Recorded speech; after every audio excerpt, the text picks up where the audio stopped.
जलप्लावन भारतीय इतिहास में ऐसी ही एक प्राचीन घटना है जिसमें मानवीय इतिहास में ईश्वरों से भिन्न मनु को इस सृष्टि को आगे बढ़ाने का अवसर प्राप्त होता है।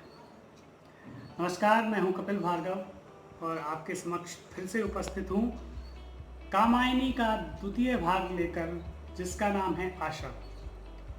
जैसा कि पूर्व पीठिका में जयशंकर प्रसाद जी ने कहा है कि मनवे वही प्रातः इत्यादि से वह जब जलप्लावन की घटना पूर्ण हो जाती है और एक नए सृष्टि का उदय होने के लिए एक नई प्रातः होती है, सुबह होती है, तो इसका उल्लेख हमें शतपथ आदि ब्राह्मणों में प्राप्त होता है। देवगण के संकल्प स्वभाव निर्वाध आत्मतुष्टि में अंतिम अध्याय लगा और मानवीय भाव अर्थात श्रद्धा और मनन का समन्वय होकर प्राणी को एक नए युग की सूचना मिलती है। जब जलप्लावन हो जाता है, पृथ्वी पर पूरा स्वरूप ही बदल जाता है, उसके बाद जो नई सुबह होती है, उससे एक नए ही सृष्टि का सृजन होता है, एक नए युग की सूचना मिलती है। इस मनवंतर के प्रवर्तक मनु हुए। मनु भारतीय इतिहास के आदि पुरुष हैं। राम, कृष्ण और बुद्ध इन्हीं के वंशज हैं। शतपथ ब्राह्मण में उन्हें श्रद्धादेव कहा गया है। श्रद्धा देवो वै मनु। भागवत में इन्हीं वैवस्वत मनु और श्रद्धा से मानवीय सृष्टि का आरंभ माना जाता है। आइए इस महान कथा का जो क्रम आचार्य जयशंकर प्रसाद जी ने अपनी कामायनी में लिखा है और उसका द्वितीय जो सर्ग है आशा, हम आशा का पाठ करते हैं। उषा सुनहले तीर बरसती जयलक्ष्मी सी उदित हुई। उषा सुनहले तीर बरसती जयलक्ष्मी सी उदित हुई। उधर पराजित काल रात्रि भी जल में अंतर्निहित हुई। वह विवर्ण मुख त्रस्त प्रकृति का आज लगा हंसने फिर से। वर्षा बीती हुआ सृष्टि में शरद विकास नए सिर से। नव कोमल आलोक बिखरता हिम संस्कृत पर फर अनुराग। सित सरोज पर क्रीड़ा करता जैसे मधुमय पिंग पराग। धीरे धीरे हिम आच्छादन हटने लगा धरातल से। धीरे धीरे हिम आच्छादन हटने लगा धरातल से। जगी वनस्पतियां अलसाई मुख धोती शीतल जल से। नेत्र निमीलन करती मानो प्रकृति प्रबुद्ध लगी होने। नेत्र निमीलन करती मानो प्रकृति प्रबुद्ध लगी होने। जलधि लहरियों की अंगड़ाई बार बार जाती सोने। सिंधु सेज पर धरा बधु अब तनिक संकुचित बैठी सी। प्रलय निशा की हलचल स्मृति में मान किए सी ऐठी थी। देखा मनु ने वह अतिरंजित प्रियन विश्व का नव एकांत। जैसे कोलाहल सोया हो हिम शीतल जड़ता का श्रांत। इंद्र नीलमणि महाचषक था सोम रहित उल्टा लटका। आज पवन मृदु सांस ले रहा जैसे बीत गया खटका। इसके बाद कह रहे हैं कि वह विराट था हेम घोलता नया रंग भरने को आज। वह विराट था हेम घोलता नया रंग भरने को आज। कौन हुआ यह प्रश्न अचानक और कुतूहल का था राज। विश्वदेव सविता या पूषा सोम मरुत चंचल पवमान। वरुण आदि सब घूम रहे हैं किसके शासन में अम्लान। किसका था भ्रूभंग प्रलय सा जिसमें ये सब बिकल रहे। अरे प्रकृति की शक्ति चिन्ह ये फिर भी कितने निबल रहे। देखिए आप कितना रचना धर्मिता से आचार्य कामायनी में मनु की चेष्टाओं को रचते हैं। विकल हुआ सा कांप रहा था सकल भूत चेतन समुदाय। उनकी कैसी बुरी दशा थी बेविवश और निरुपाय। देव न थे हम और न ये हैं सब परिवर्तन के पुतले। हाँ की गर्भरथ में तो रंग सा जितना जो चाहे जुतले। महानील इस परम व्योम में अंतरिक्ष में ज्योतिर्मान। ग्रह नक्षत्र और विद्युत कण किसका करते थे संधान, छिप जाते हैं और निकलते आकर्षण में खिंचे हुए। तरण वीरुत लहलहे हो रहे किसके रस में खिंचे हुए। सिर नीचा कर किसकी सत्ता, सब करते स्वीकार यहाँ। सदा मौन हो प्रवचन करते जिसका वह अस्तित्व कहाँ। हे अनंत रमणीय कौन तुम, यह मैं कैसे कह सकता। कैसे हो क्या हो इसका तो भार विचार न सह सकता। हे विराट हे विश्वदेव तुम कुछ कहो। हे विराट हे विश्वदेव तुम कुछ हो, ऐसा होता भान। मंद गंभीर धीर स्वर संयुक्त यही कर रहा सागर गान। यह क्या मधुर स्वप्न सी झिलमिल सदै हृदय में अधिक अधीर। व्याकुलता सी व्यक्त हो रही आशा बनकर प्राण समीर। यह कितनी स्पृहणीय बन गई मधुर जागरण सी छविमान। स्मृति की लहरों सी उठती है नाच रही जो मधुमय तान। और जीवन की पुकार है खेल रहा है शीतल दाह। किसके चरणों में नत होता नव प्रभात का शुभ उत्साह। मैं हूँ वरदान सदृश क्यों लगा गूंजने कानों में। मैं भी कहने लगा मैं रहूं शाश्वत नव के गानों में। यह संकेत कर रही सत्ता किसकी सरल विकासमयी।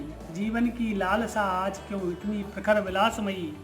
तो फिर क्या मैं जीऊं और भी जीकर क्या करना होगा। देव बता दो अमर देव वेदना लेकर कब मरना होगा। एक यवनिका हटी पवन के प्रेरित माया पट से जैसी। एक यवनिका हटी पवन से प्रेरित माया पट जैसी।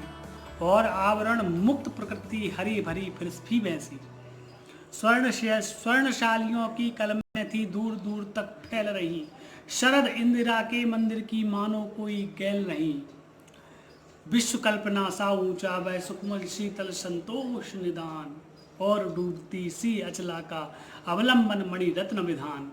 अचल हिमालय का शोभनतम लता कलित सुच शान शरीर। निद्रा में सुख स्वप्न देखता जैसे पुलकत हुआ अधीर। उमड़ रही जिसके चरणों में नीरवता की विमल विभूत। शीतल झरनों की धाराएं बिखराती जीवन अनुभूत। उस असीम नीले अंचल में देख किसी की मृदु मुस्कान। मानो हंसी हिमालय की है फूट चली करती कलगान। शिला संधियों में टकराकर पवन भर रहा था गुंजार। उस दुर्भेद्य अचल दृढ़ता का करता चारण सदृश प्रचार। संध्या घनमाला की सुंदर ओढ़े रंग बिरंगी छीट। गगन चुंबनी शैली श्रेणियां पहने हुई तुषार किरीट। विश्व मौन गौरव महत्व की प्रतिनिधियों से भरी विवाह। इस अनंत प्रांगण में मानो जुड़ रही है मौन सभा। वह अनंत नीलिमा व्योम की जड़ता सी जो शांत रही। दूर दूर ऊंचे से ऊंचे निज अभाव में भ्रांत रही। उसे दिखाती जगती का सुख हंसी और उल्लास अजान। मानो तुंग तरंग विश्व की हिमगिर की वह सुडर उठान। और थी अनंत की गोद सदृश जो विस्तृत गुहा वहां रमणी। उसमें मनु ने स्थान बनाया सुंदर स्वच्छ और वरणीय। अब मनु ने अपने स्थान को चुना है तो उसका जयशंकर प्रसाद जी बड़ा ही अच्छा वर्णन कर रहे हैं कि मानो तुंग तरंग विश्व की हिमगिर की वह सुडर उड़ान। थी अनंत की गोद सदृश जो विस्तृत गुहा वहां रमणी। उसमें मनु ने स्थान बनाया सुंदर स्वच्छ और वर्णी। पहला संचित अग्नि चल रहा पास मलिन द्वितीय रविकर से। शक्ति और जागरण चिन्ह सा लगा धधकने अब फिर से। जलने लगा निरंतर उनका अग्निहोत्र सागर के तीर। मनु ने तप में जीवन अपना किया समर्पण होकर धीर। सजग हुई फिर से सुर संस्कृति देव यजन की भी बरमाया। उन पर लगी डालने अपनी कर्ममयी शीतल छाया। उठे स्वप्न मनु ज्यों उठता है क्षितिज बीज अरुणोदय कान। लगे देखने लुब्ध नयन से प्रकृति विभूति मनोहर शान। पाक यज्ञ करने निश्चित कर लगे शालियों को चुनने। उधर बन्नी ज्वाला भी अपना लगी धूप पट भी बुनने। शुष्क डालियों से वृक्षों की अग्नि अर्चियां हुई समृद्ध। आहुति की नव धूम गंध से नव कानन हो गया समृद्ध। और सोचकर अपने मन में जैसे हम हैं बचे हुए।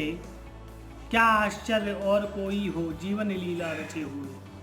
तो यह मनु के अंतर्वेदना है। मनु के मन में आती है बात क्या मैं अकेला इस सृष्टि में बचा हुआ हूँ।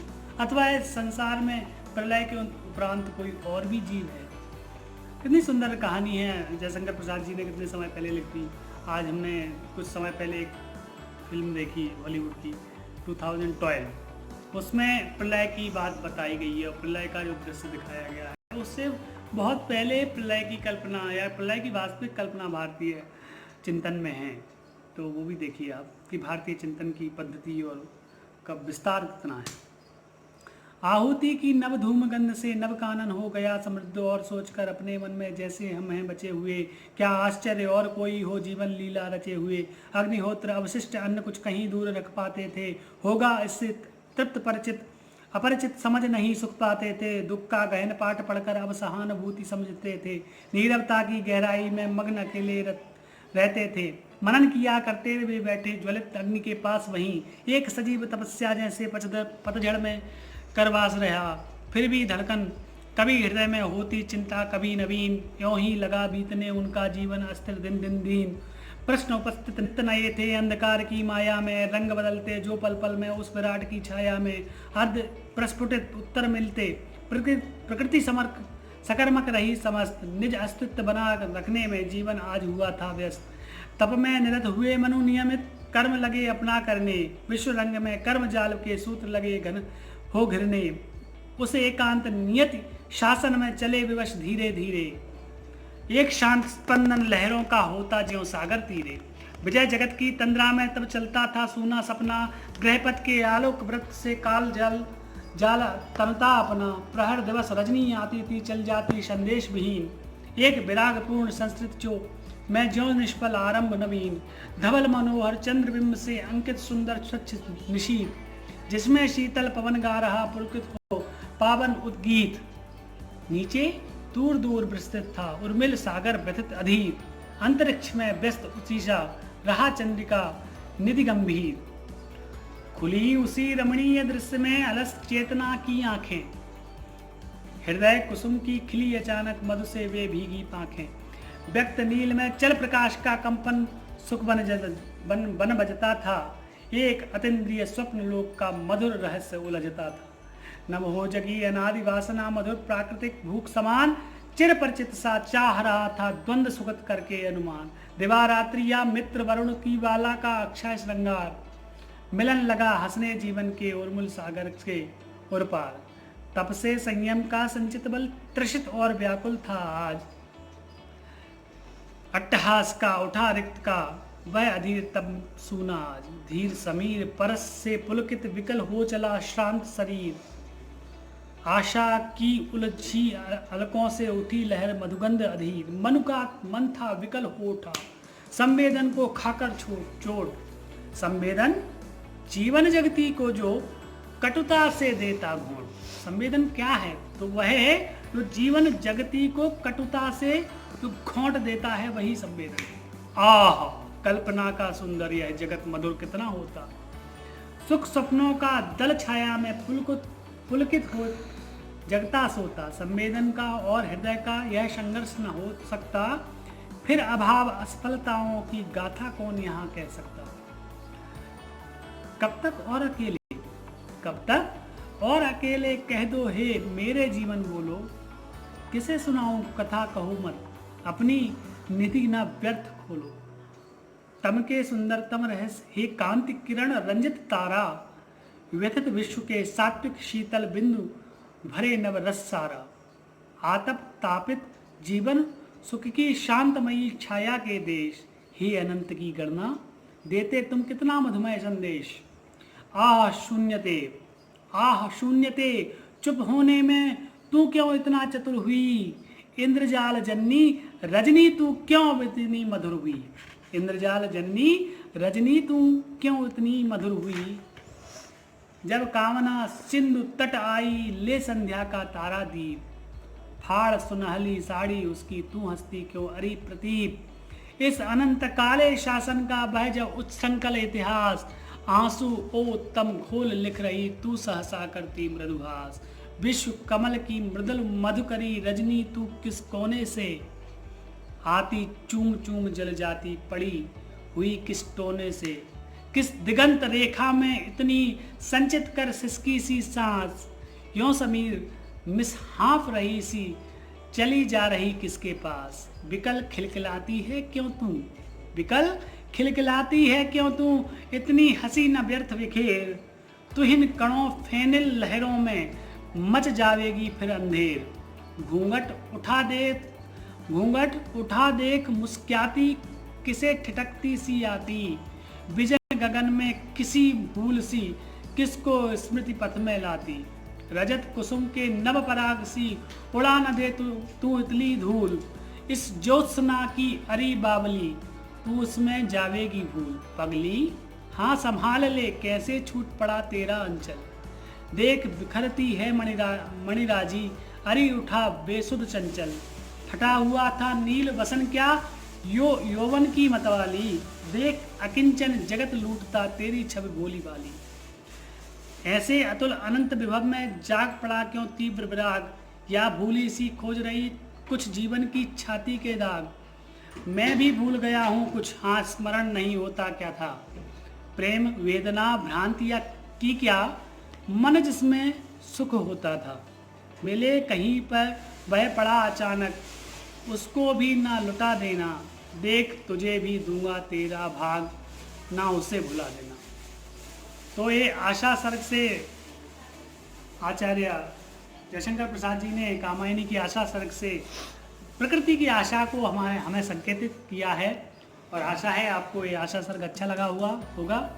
आपके समक्ष पुनः एक नूतन सर्ग श्रद्धा सर्ग के साथ उपस्थित होऊंगा। जब तक के लिए आपसे विदा चाहूँगा और जाते जाते कहना चाहता हूँ कि आप ये जो YouTube चैनल है इसको लाइक करें, सब्सक्राइब करें और बेल आइकॉन का बटन दबाएं। इससे अधिक से अधिक कविताएं, साहित्यिक रचनाएं, साहित्यकारों की और मेरी भी मैं आप तक पहुँचा सकूँ। धन्यवाद।